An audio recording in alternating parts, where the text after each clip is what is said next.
In this video, we will discuss about molecular cloning. So let's not focus on the text that is written here and understand this concept of molecular cloning with the help of this figure. You can later on go through this text so that you will once you have understood the basic understanding, you will be able to understand this text in a much better manner. So let us starts with this molecular cloning. So this molecular cloning in general terms means that whenever we want to clone a particular particular kind of gene from uh, one kind of cells into the another kind of cells. So in this case we have taken the example of this plasmid that is transformed into the bacteria, and bacteria can now replicate those plasmid. And this plasmid has various characteristics, such as it has multiple cloning sites that can be accessed by the restriction enzymes, different restriction enzymes, and it has this LEGZ enzyme that gives the blue color, and also this antibiotic resistance that the bacteria that does not have this plasmids transformed will not be able to survive.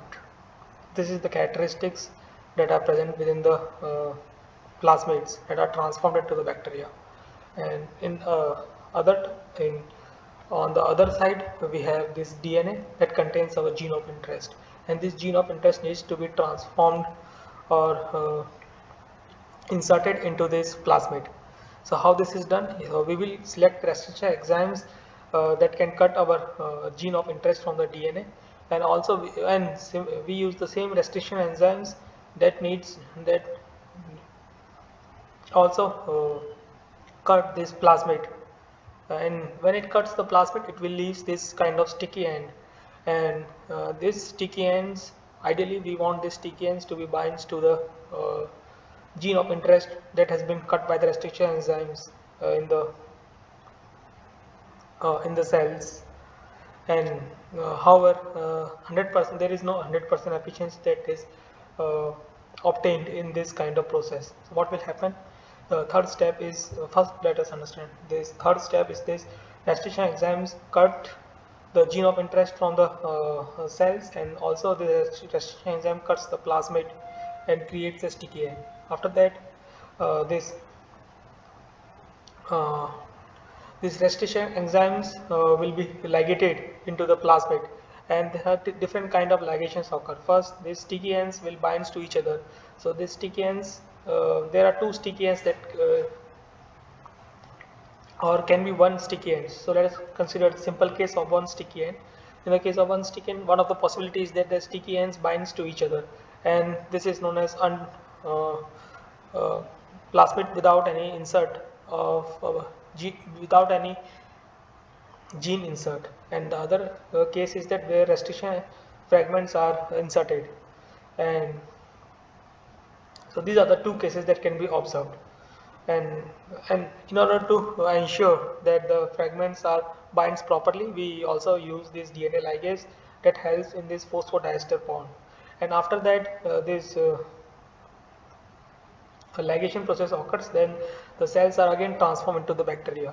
So now we will have three different cases of bacteria. First, the bacteria that contains our recombinant plasmid, the bacteria that does not contain our recombinant plasmid, or we can say unchanged bacteria that contains the unchanged plasmid, the bacteria that does not contain any kind of plasmid, and also yeah, there are three cases. This is untransformed bacteria, and bacteria with the recombinant plasmid, bacteria with the unchanged plasmid. So after that, we need to screen out only those bacteria that has this recombinant plasmid. So because of the insertion of this fragment, what will happen? There is a change in the leg gene transformation sequence. So leg gene will not be able to sequence properly. So all those recombinant plasmid will not be able to show blue color. It will show unchanged color. That is shown here. The antibiotic resistance gene and interrupted leg Z gene and gene of interest are shown in this figure.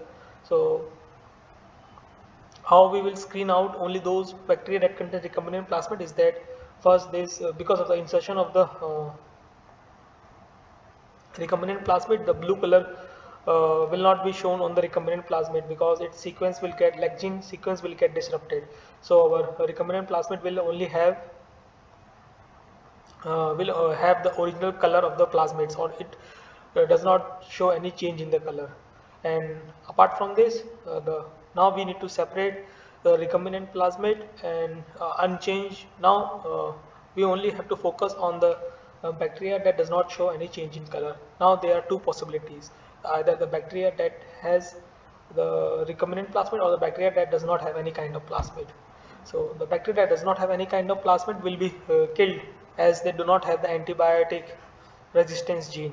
So we will be left with only those unchanged color bacteria that has this recombinant plasmid. So we will be able to filter out unchanged colored bacteria that contains the recombinant plasmid, as they have both the antibiotic resistance genes and also the leg gene sequence get disrupted.